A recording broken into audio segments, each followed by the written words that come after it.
Hello everyone, and welcome to another Let's Play. This is Magic Duels of the Planeswalkers 2015. Now, I've played these games every year that they've come out. I've been playing Magic for a very long time. I've been playing since Mirrodin came out, if that means anything to anybody who's watching this. But I was really excited about this game because Garruk is the focus, and he's been my favorite Planeswalker for a long time. I've been casting Garruks in Magic since they first released Planeswalkers as a type.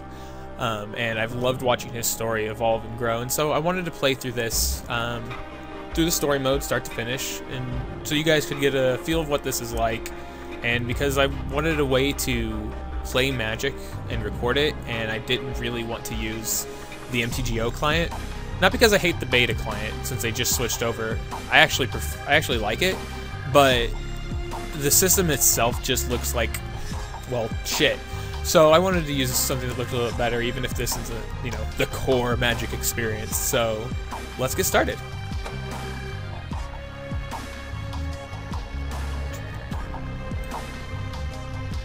So with this playthrough, I'm probably going to be talking more about the strategy behind it. Like I said, I've been playing Magic for a long time. I'm by no means an expert, but I do really enjoy the game, so I just wanted to play it some more. So we'll go ahead, we'll hop into single player. We'll see what happens. First quest. So we're going to have to go through a tutorial mode, aren't we? Yep. Alright, tutorial time. And I don't think I can skip it. Oh wait, there was a skip button. I'm the dumbest. Oh well, let's play through this so you guys can get a feel of this, and that can be kind of the intro video. Alright, you are a Planeswalker. Planeswalkers draw mana from lands they visited and use that energy to summon creatures to defeat their rivals. In the Magic game, you'll use your creatures to attack your opponent or to block an attack. I'm guessing now I'm going to get to practice attacking with a creature. Let's see. Welcome to Magic. Hey everyone, quick breakdown. I just wanted to let you know that if you know anything about Magic, this is going to be a lot of stuff you already know. So feel free to skip this video if you have any clue what you're doing. Otherwise, enjoy me fumbling through all the tutorials. You and your opponents take the role of Planeswalkers, powerful sorcerers who can magically travel between planes of existence. To win, you must defeat your opponent by bringing his life total down from 20 to 0. To do this, you will use a variety of tools, represented in the game as a deck of shuffled cards. All players have their own decks to play with. We call this your library. At the beginning of the game, each player draws 7 cards. If you don't like your opening hand, you have the option of redrawing, called a mulligan. To take a closer look at as you can see, Magic cards have many symbols and words. We'll explain what they mean. This one doesn't have many symbols and words. It just has a symbol. To begin playing Magic, you must complete a series of quests. Each quest will be related to one of the 5 colors of Magic. For the first quest, you're playing a green deck. Boom. Green's specialty is large, powerful creatures. Your opponent is Crimson Mage. So he's a red mage? I'm guessing he'll play fiery spells to of cast doom. spells or summon creatures, you're gonna need some resources. Okay. In Magic, the main resource, mana, comes from lands. Every turn you may play a land from your hand. Once you have enough lands on the battlefield, you'll have the mana you need to cast spells, including summoning creatures. Play a land now. Boop!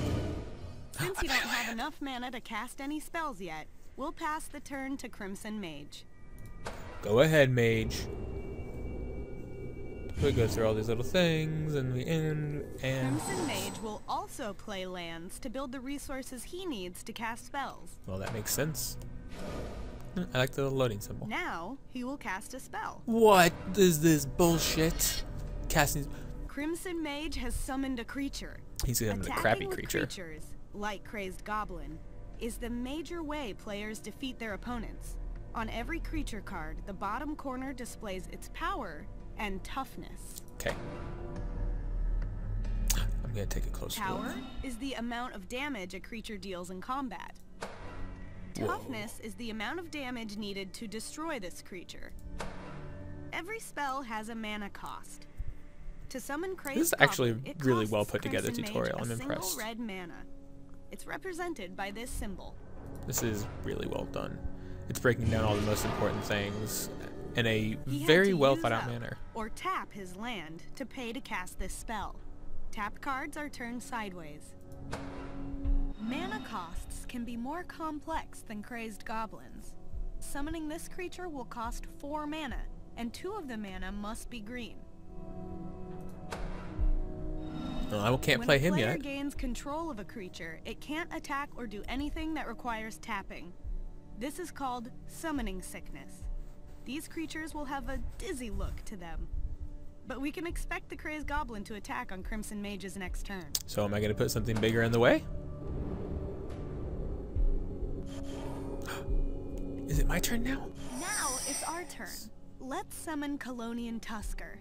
To cast he's this big. spell, play a second land, and then choose the See, creature look at that. that He's costs 3 and 3. 2 green mana. This guy's only a 1/1, and he has to attack. So I'm gonna drop him, and that's gonna attack into me and die. This creature's power and toughness are 3/3. More than a match for that Crazed Goblin. It's crazy. Let's pass the turn. Passing the turn. You may go, Mr. Crimson Mage. I really Now, like the Crimson design of Mage this a will lot. play a land and then attack us with the Crazed Goblin. The Crazed Goblin has to attack because its rules say it must. Which is why playing this big old dude is great. Unless he burns it because he's a red mage. Bring it on! Whoa, I like the red zone animation. When a creature attacks, it taps and moves forward. Now, Here we go. Now I have a chance to respond with creatures I want to block with. I do happen to have a creature that'll block really if well. Crimson Mage's attacking creatures aren't blocked, you will take damage. Your Colonian Tusker can keep you safe. Creatures with summoning sickness can block. Block the Crazed Goblin! I will! Boom. Blocking. Block. And it's gonna explode. During the combat damage step, each creature deals damage equal to their power. This time, these creatures will deal damage to each other at the same time. Crazed Goblin will die, and the Colonian Tusker will survive. Because he's tougher. He's a Colonian tougher. Boom. Bye, Crazed Goblin. When can I start attacking? At the end of every turn, each creature heals. Any damage dealt to them is removed. You don't have to keep... Pass it back to me. That's right, you ain't got no plays. Oh, I don't got no plays. But I'm gonna attack you, and I'm gonna deal 3 damage. Now it's our chance to attack Crimson. Come on. Attack! Because he doesn't have any creatures to block with, Crimson Mage will take 3 points of damage. That's right. You will eat that 3 damage, and you'll like it. See, look at his little health bar Don't go have any away. spells that you can cast for now, so let's pass the turn. Sad face. What are you gonna do about it, Crimson Mage?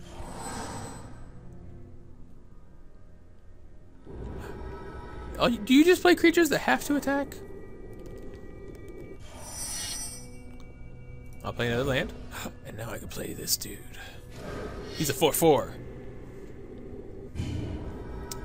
Okay, so we got this 4/4 that the 2/1's gonna have to come into. So we're gonna come in. Send your Colonian Tusker into combat.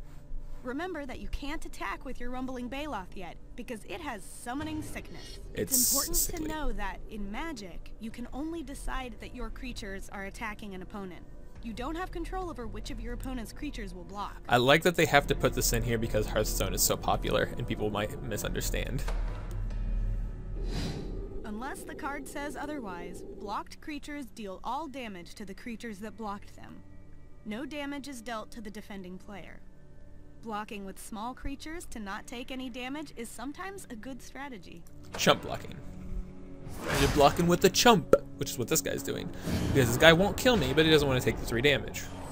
Though, if he was good, he would. I mean, he has to attack with it anyways. Oh, what's this one? Is this a new card? The Bloodrock Cyclops. It's, again, a creature that has to attack every single turn. Do you only play creatures that have to attack? This time, we're Seems gonna like a try bad something strategy. a little different. Instead of playing your land, We're gonna do it afterwards. We're gonna go to now, combat. attack with both of your creatures. But I don't want to lose my 3/3. Okay, if you say so. It looks like Crimson Mage has decided not to block with his Bloodrock Cyclops, so he'll take 7 damage. Awesome. It's good for me. Though he should have blocked, because that would have been a good trade, and he's way behind. Nom. Bigger nom. And then what? Then I get to play a land. After and combat, play this you'll Fairies be Band in Centaurs. great shape to win if you cast this creature. Well, it's the only thing I can do, isn't it? This guy's so big. He's a 3/7. Crimson Mage will play a land and attack. Things are looking good. This lady is so excited, and I love her. Like, she seriously just is super pumped to be narrating this. Come on. And then I get to block with my fairy. Block. No. So they obviously set these tutorial games up so you have to win. Because now I deal exactly 10 damage. Look at this. Is attack with everything. Attack with all. And I'll deal exactly 10 damage and win this tutorial. Okay, so that's a quick game of Magic in a nutshell for anybody who doesn't know how this game is played. I like those little arrow symbols. We'll spice up the battle with other kinds of spells. Yes. I'll get to do things besides play creatures. What's up next? Whoa, what was that? The second quest. Yeah, so that was green, then blue, blue, black, then green again? Oh. I guess it's the picture of what you're fighting. So, am I going to be fighting the Azure Mage this time? I know what all 5 of those cards are. I've played Magic for a long time. In addition to summoning creatures, you use the mana from your lands to cast sorceries. One-time use spells that can have a variety of immediate effects. So let's learn how to play sorceries. An instance. For your second quest, you'll be using a black Yes! deck. Black's specialty is removing your opponent's creatures. Your opponent is Azure Mage. Ooh, we got to start with lands and play this time. We arrived Why at does he this have game 7? already in progress. As you can see, a lot of dueling has gone on so far. But with no creatures on the battlefield, it'll take a miracle to survive the next few That's turns. what you say. It's Azure Mage's turn, and she attacks with her last remaining creature, bringing your life total to 2. Oh no!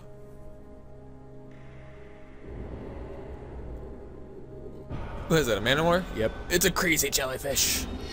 I'll take my 2. Because I got no blockers. No!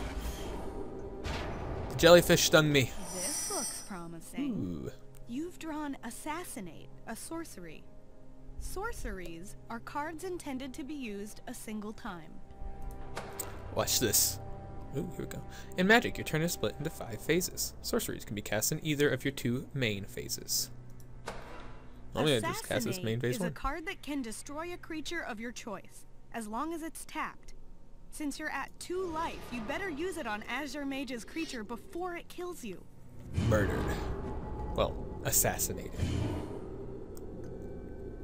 Now, Azure Mage will cast some spells. No way. Divination allows the What? player to draw 2 cards. A signature You get to divinate and I had to just kill you. That's bullshit. Let me get you to cast. Yep, you got a wind Now, drake. your opponent has a creature that has a special ability. That's not Esp. Zoom in on the card to find out what... He gets to fly. Wing Drake has flying, which means it can soar over your ground defenses. You'll need to play a card that can deal with the airborne threat. So you've got a flyer. Am I drawing a flyer, or am I just drawing a kill spell?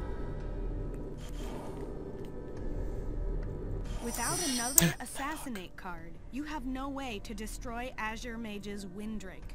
What will you do to stay alive? I'll play this 2/3 Flying Death Touch Lifelinker. That's one of my favorite creatures in the game.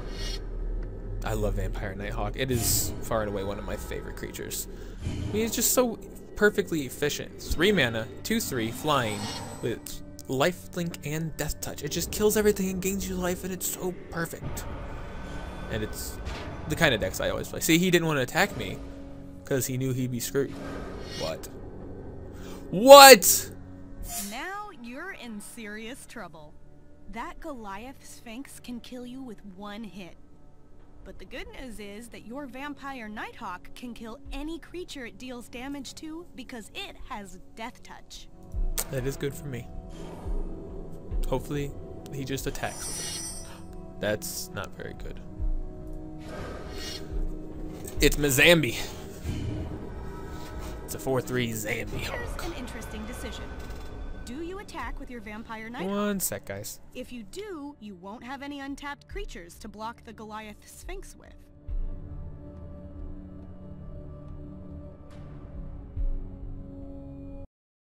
Sorry about that, everybody. My wife is on the way home with pizza.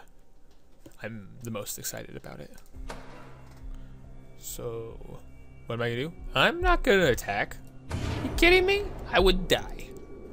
Nope, he's going to swing in with both of these. I'm going to block his 8/7 and stay at 2 life because I will gain the life as soon as at the same time. You're only sending in that really. That's what you want to do as your mage. I want to block. I don't want to die. And I'm gonna go up to 4 life. You've screwed yourself as your mage. See, watch this. But everybody dies! Because Death Touch is amazing. You've drawn a powerful sorcery. Rise from the grave can reanimate creatures that are in a graveyard. Now's your chance to take that Goliath Sphinx as your own. But I want the Vampire Nighthawk. Okay.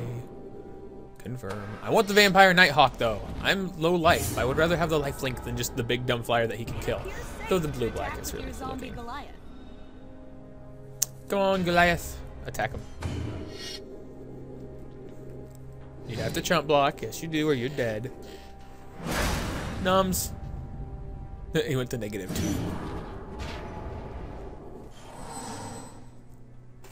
As much as I may have wanted that Nighthawk, this looks awesome. I love the multicolor frames.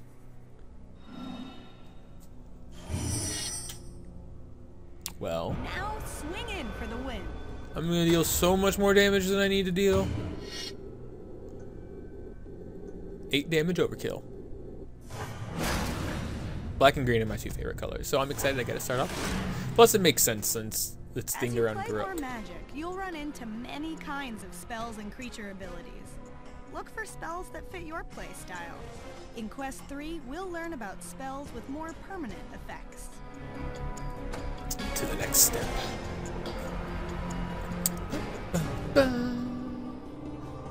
Ooh, playing against the Black Mage this time.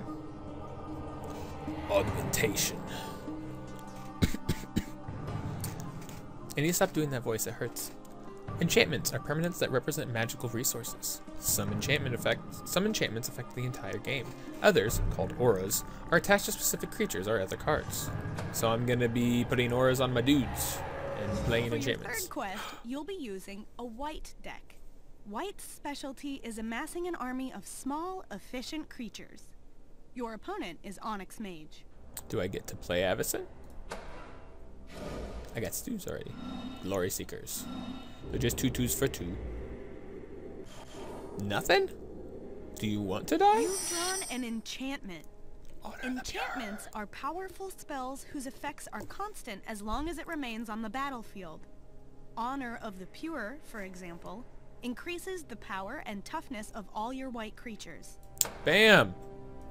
Take this! Death Mage. Me and my bros is coming at you. Power and toughness have increased. Now, send in the attack bros. Onyx Mage with your improved creatures. Also, your Honor of the Pure will affect all your creatures as long as it remains on the battlefield. And the Black Mage can't do anything about it. Black is terrible with enchantments. Boom. And boom. Sorry, Bros Stalin. Nah, the white guys are just a bunch of bros. Whoa, look at that dude. He's huge. He's a 4/6. He's enormous. I bet I'll draw an enchantment to make him not be able to block. What? Well, I can't attack. I'm gonna have to double block that thing. It appears that Onyx Mage has put a stop to your advancing army. If you attack now, the results might not be good. Perhaps waiting might be the best strategy for now. I suppose. I wonder if you can intentionally lose these or if it stops you. I'm gonna have to test that in a sec. I want to see if it makes you not do it. Now you have a chance to take care of this Minotaur problem. Creatures have the ability to block in groups. Ah, so I'm learning multi-blocking. In this situation, your Glory Seekers will be able to destroy the Minotaur abomination. But in the process, one of your Glory Seekers will also die. Yeah, it like won't let me press skip blocking. Lock. Get out of here, Minotaur Abomination. I'm gonna kill you. What? Nightmare? That's not fair. He's got an 8/8 flyer. You've drawn a special Of course I kind did. of enchantment, an aura. While enchantments affect the game globally, auras affect specific things, usually creatures. This one looks especially useful right now. This aura allows you to target any creature on the battlefield. But I want to target my creature. No, I want to target this 8/8 flying monstrosity. Hey, Onyx Nightmare has Mage. been pacified. It's time to renew. Attack. Punch. Team Bro Seeker.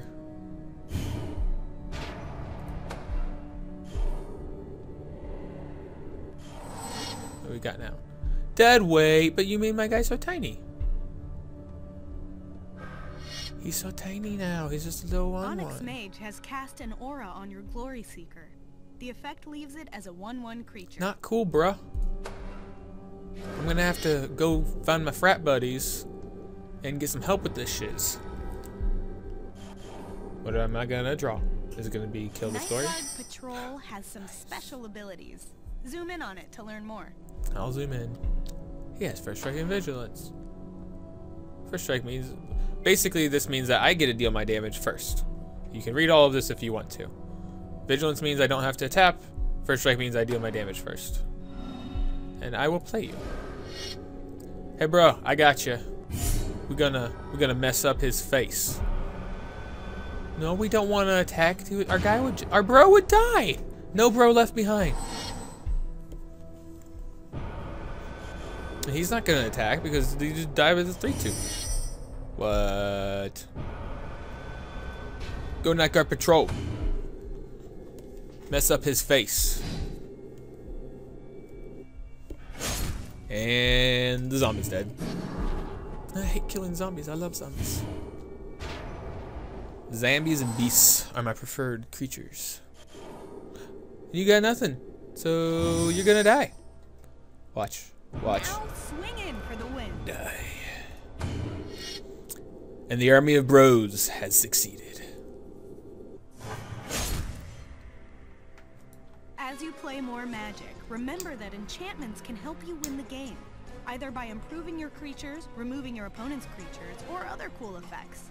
In Quest 4, we'll learn some tricky spells and interactions. But I get to play as a blue mage and have to learn how to use counter spells. Because I learned sorceries, now I gotta learn instants. But I don't want to beat up on the green mage. Instants, counter spells, and other tricks. Yep, I'm playing as the blue mage this time. I like blue too. The stack is where every spell waits for other players to respond to it.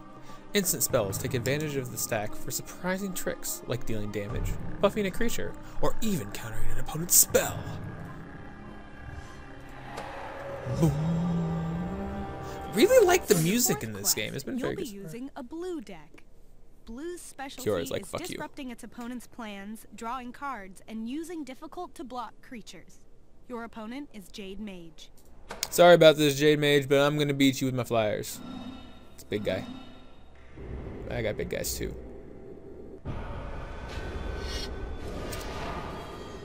What? Why would you play the giant growth, brah?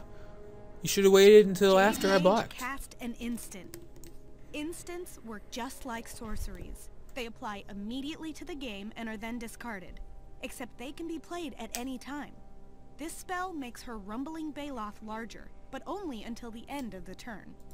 Well, I think I'm taking 7. No, I can't take 7. You'll kill me. Fine, I'll sacrifice my 4/4 flyer.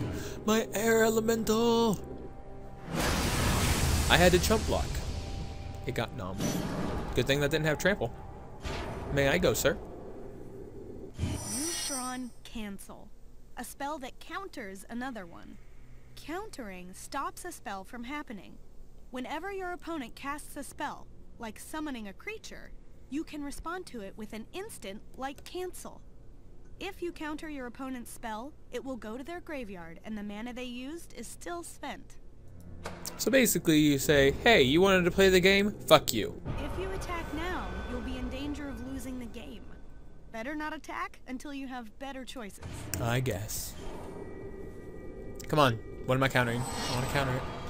Another giant growth. Pump my creature. Okay.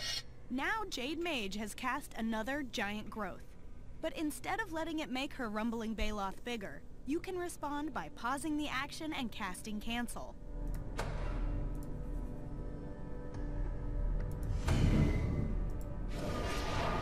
Counter yo spell. Now you've cast a spell, cancel, targeting Jade Mage's spell, Giant growth. This zone, where spells live before they resolve, is called the stack. Every player can add more instants or abilities to the stack in the same way. The stack's kind of a high-level thing to be bringing in the 4th tutorial. Fizzled. You wanna send it in so I have to block? Do it. Do it. I'm gonna block your guy. And the ghost's gonna die. That counters your giant growth. But you shouldn't have played in combat. You should have waited until after I blocked. You're bad at this, Jade Mage. You're bad and nobody loves you. Why would you do this? Why would you do this? You've drawn Archaeomancer, a creature with a triggered ability.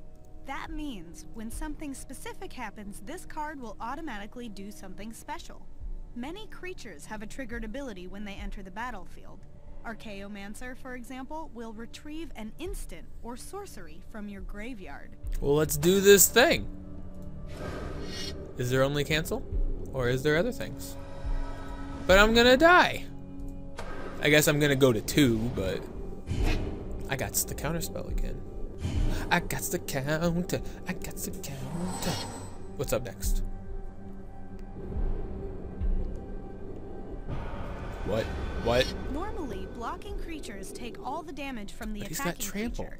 But if a creature with trample is blocked, it will deal enough damage to kill the blocking creature and deal its remaining damage to the defending player. Well, shit. Still have to block though or I'm dead.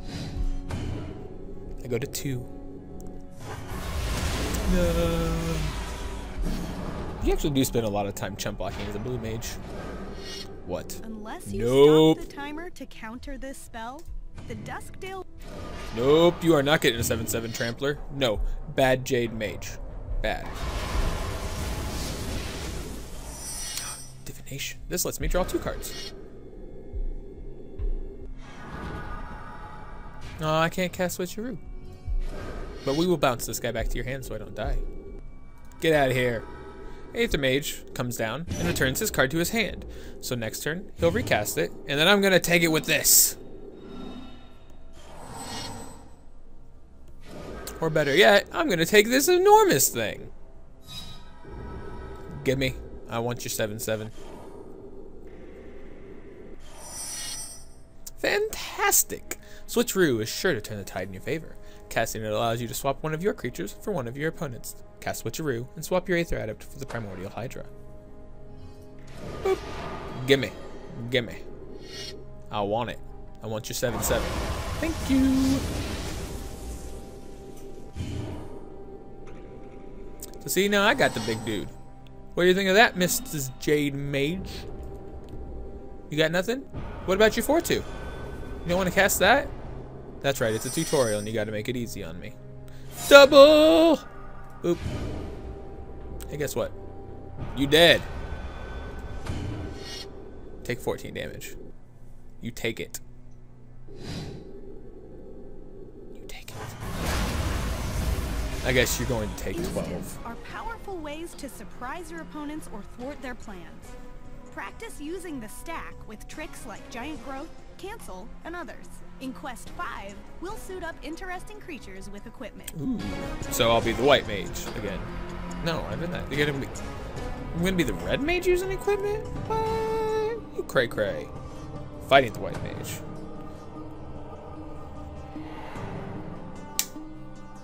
It's Alabaster, if I remember correctly. Many cards in Magic have special abilities, even after they're cast. Some permanents have abilities you can activate, while others have abilities that trigger when certain conditions are met. So I'm learning about activated and triggered abilities. For your final quest, The you'll visit. be using a red deck. Red's specialty is aggressive, quick creatures with interesting abilities. Your opponent is Alabaster Mage. Am I gonna get a burn him? Burn him dead? If I don't get to cast Fireball, I'm gonna be sad. And by Fireball, I mean any red damage spell that has an X in it.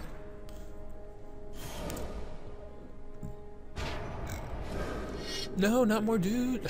You're gonna gain life, really. Why didn't you play that first?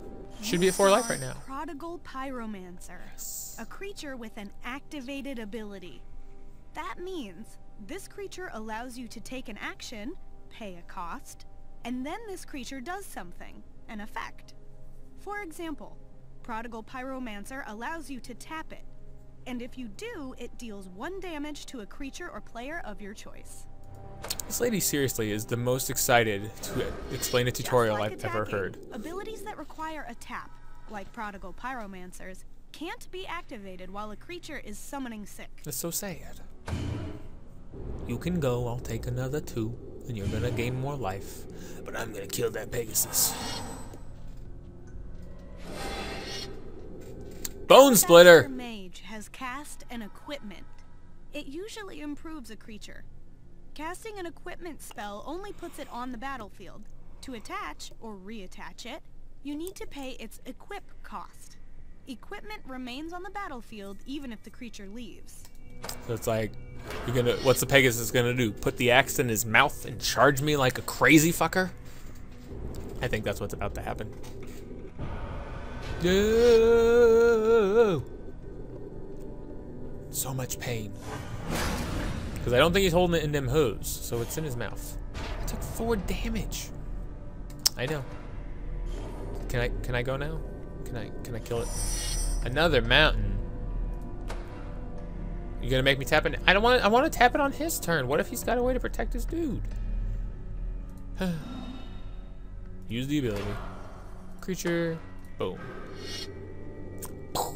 Unlike auras, if a creature with an attached equipment leaves the battlefield, the equipment remains, ready to be reattached for the same equip cost. Which is why equipment are so much better than aura. Auras are so dangerous. Sometimes they're worth it. Very rarely. What? Like equipment, there are many artifact cards in Magic. Artifacts are usually colorless. This means that any color of mana may be used to cast them. Even some creatures are artifacts. Anything that affects artifacts can affect artifact creatures as well. Do I get a way to blow it up?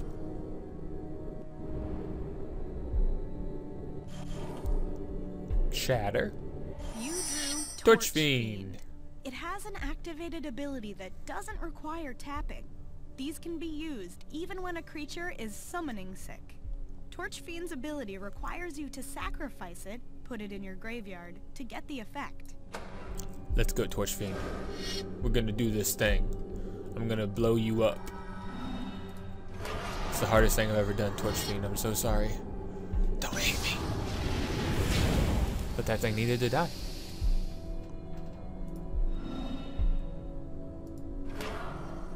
Players. Boom. Take it, Alabaster Mage. We would definitely need to get into the settings and turn off the no friendly fire thing. It's rare that it comes up, but I don't want the game to screw me over. What? Really? This is 5/5 flying vigilance, dudes? You drew Dragon Hatchling. Well. Its activated ability costs 1 red mana. All activated abilities Use as many times as you can pay the cost. Unlike Prodigal Pyromancer's ability, you don't need to tap Dragon Hatchling to activate its ability. So you can activate it as many times as you have red mana. Oh, look, I have exactly 5 red mana. So when he attacks with his 5/5, I'll be able to kill it.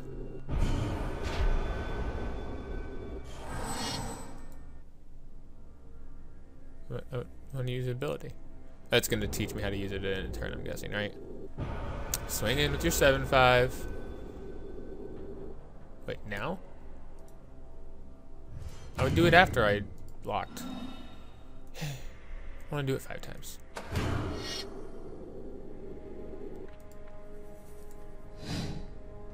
Block. Yeah, normally, this is strange that they made you do this. Usually you do it after you've declared the block, so that even if they have a spell that'll kill my creature, I still at least blocked this. Blinding Mage, you jerk. Yep, second main phase. And I want to stop in his end step. What? Why would you not?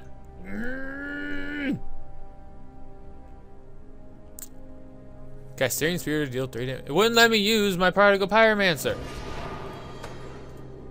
You should be at 4. I am very angry with you, game. I did not forget to use my Prodigal Pyromancer. You did not let me use my Prodigal Pyromancer. This player should be at 3. If I lose the game, which I'm not going to lose the game, but I should have gotten to tap my Prodigal Pyromancer. You drew Volcanic Dragon. It has haste. This means it's not affected by summoning sickness. Oh, really? Well, how about we kill things? Players, to the face, and I'll deal 4 damage to you with Mr. Volcanic Dragon, and we'll all be happy. Attack. And dead. Nope. And dead. Nom. My dragon ate your face. Activated abilities are interesting tools that can mean the difference between victory and defeat. Use them wisely. Well, guys, that was the tutorial. Took a bit longer than I expected. I might edit some of that stuff down. But this is Magic 2015. I'm really excited and expect some more videos of this as I go along. I'll see everyone soon. Talk to you later.